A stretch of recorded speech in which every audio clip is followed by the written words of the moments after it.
शंकर भगवान की जय। हे मुनिगण विनीत भाव से पूछने लगे कि हे परम दयालु, काली काल में शंकर की भक्ति किस आराधना द्वारे उपलब्ध होगी, हम लोग को बताने की कृपा कीजिए।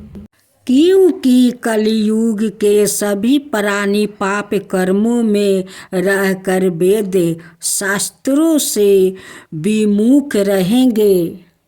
दीन जन अनेकों संकटों से त्रस्त रहेंगे।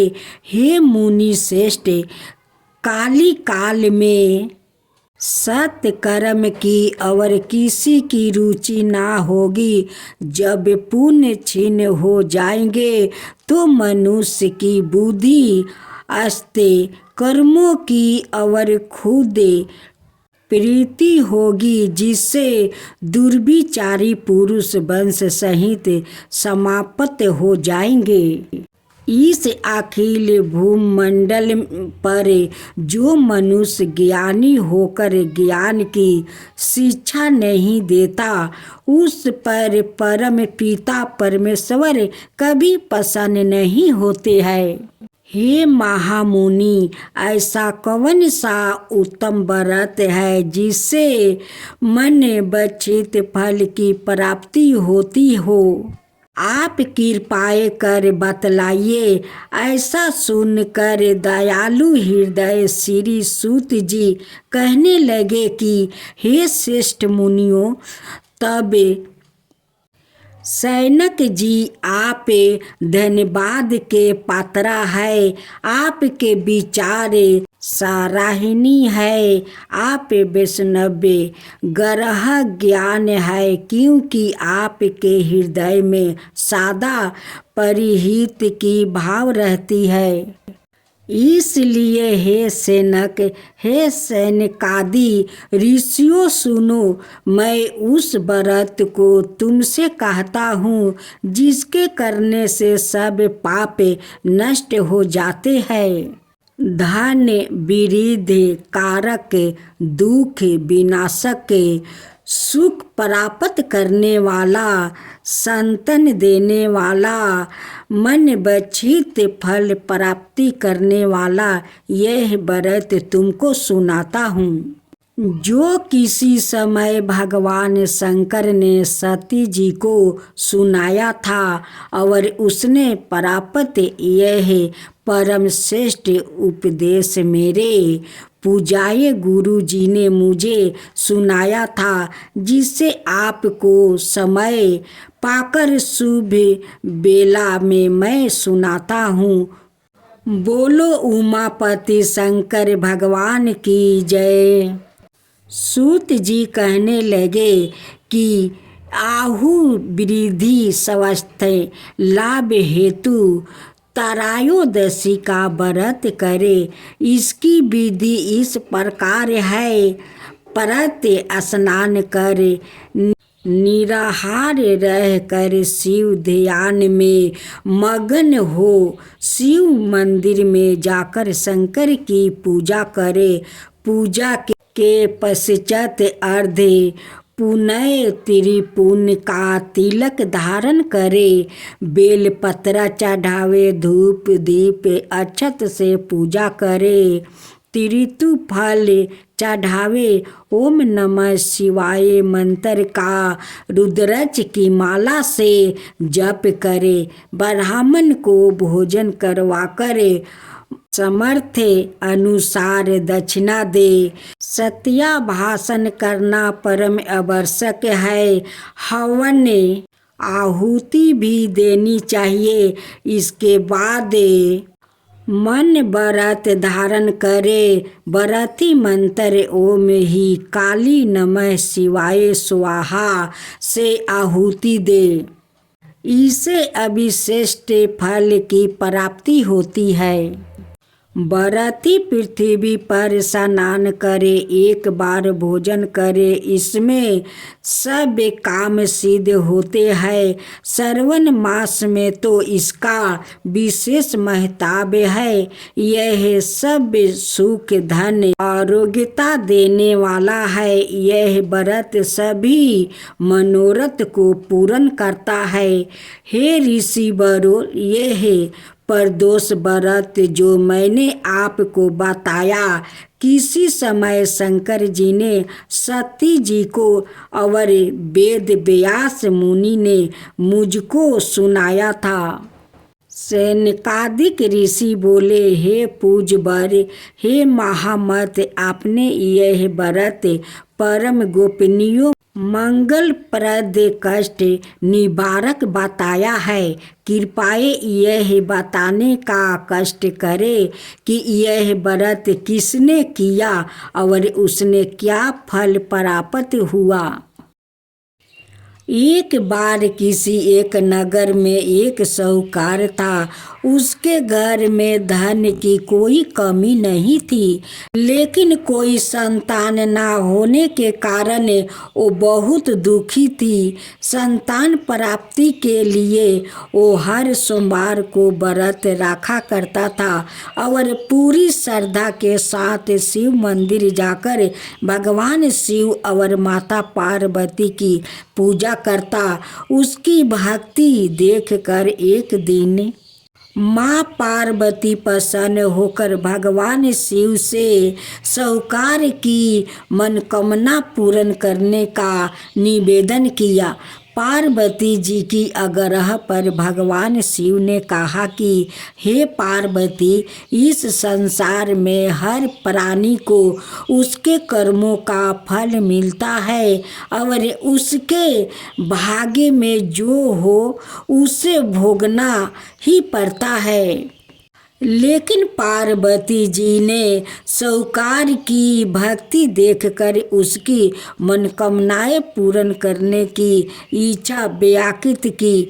माता पार्वती की आग्रह पर शिव जी ने साहूकार को पुत्र प्राप्त का वरदान तो दे दिया, लेकिन उन्होंने बताया कि यह बालक 12 वर्ष तक ही जीवित रहेगा। माता पार्वती और भगवान शिव की बातचीत को साहूकार सुन रहा था, इसलिए उसे ना तो इस बात की खुशी थी और ना ही दुख। वह पहले की भांति शिव जी की पूजा करता रहा। कुछ समय के बाद साहूकार की पत्नी ने एक पुत्र को जन्म दिया। जब वो बालक 11 वर्ष का हुआ तो उसे पढ़ने के लिए काशी भेज दिया गया। साहूकार ने पुत्र के मामा को बुलाकर उसे बहुत सारा धन देते हुए कहा कि तुम इस बालक को काशी विघाये प्राप्ति के लिए ले जाओ। तुम लोग रास्ते में यज्ञ करते जाना और ब्राह्मणों को भोजन दक्षिणा देते हुए जाना।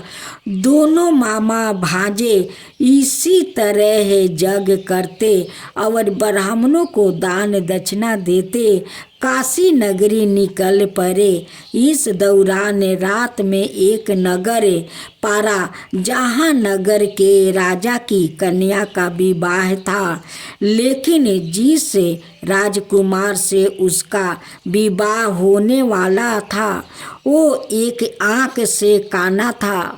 राजकुमार के पिता ने अपने पुत्र के काना होने की बात को छुपाने के लिए सोचा, क्यों ना उसे साहूकार के पुत्र को दूल्हा बनाकर राजकुमारी से विवाह करवा दूं।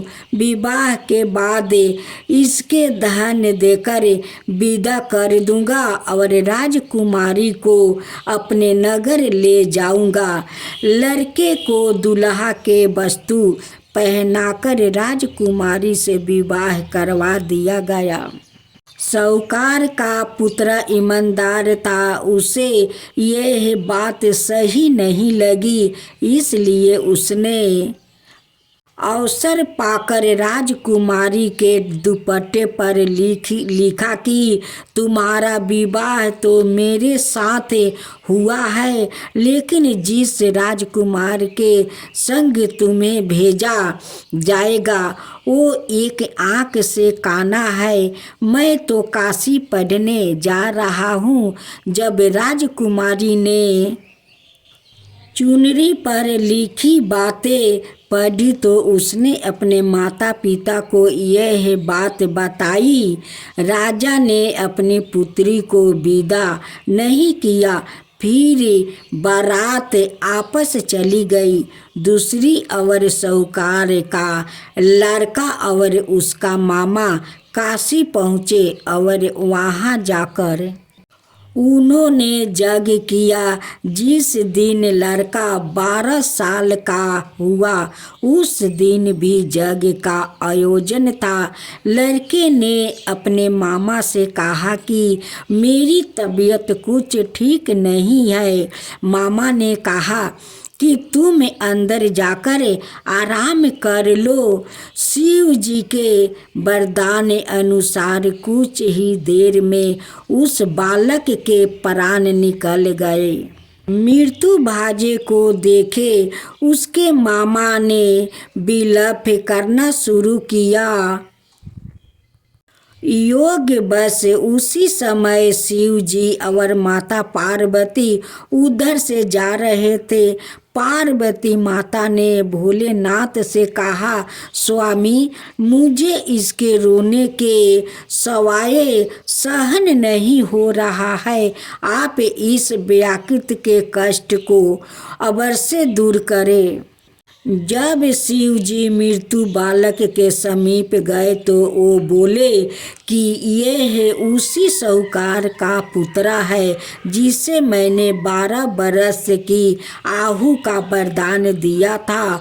अब इसकी आहू पूरी हो चुकी है, लेकिन मृत्यु भाव से विभोर माता पार्वती ने कहा कि हे महादेव, आप इस बालक को और आहू देने की कृपा करें, अन्यथा इसके वियोग में इसके माता पिता भी तड़प तड़प कर मर जाएंगे। माता पार्वती के पुण्य आग्रह पर भगवान शिव ने उस लड़के को जीवित होने का वरदान दिया। शिव जी की कृपा से वो बालक जीवित हो गया। शिक्षा पूरी करके लड़का और उनके मामा के साथ अपने नगर की ओर वापस चल दिया। दोनों चलते हुए उसी नगर में आ पहुँचे जहाँ उसका विवाह हुआ था। उस नगर में भी उन्होंने यज्ञ का आयोजन किया। उस लड़के के ससुर ने उसे पहचान लिया और महल में ले जाकर उसकी खातिरदारी की और अपनी पुत्री को विदा किया। इधर साहूकार और उसकी पत्नी भूखे प्यासे रहकर बेटे की प्रतीक्षा कर रहे थे। उन्होंने प्रण कर रखा था कि यदि उन्हें अपने बेटे की मृत्यु का समाचार मिला तो वह भी प्राण त्याग देंगे, परंतु अपने बेटे के जीवित होने के समाचार पाकर वो बेहद प्रसन्न हुए। उसी रात भगवान शिव ने साहूकार के सपने में आकर कहा, हे श्रेष्ठ, मैंने तेरे सोमवार के व्रत करने और व्रत कथा सुनने से प्रसन्न होकर तेरे पुत्र को लंबी आहू का वरदान की है। इसी प्रकार जो कोई सोमवार का व्रत करता है, यह कथा सुनता है और पढ़ता है, उसके सभी दुख दूर होते हैं और सभी मनोकामनाएं पूर्ण होती है।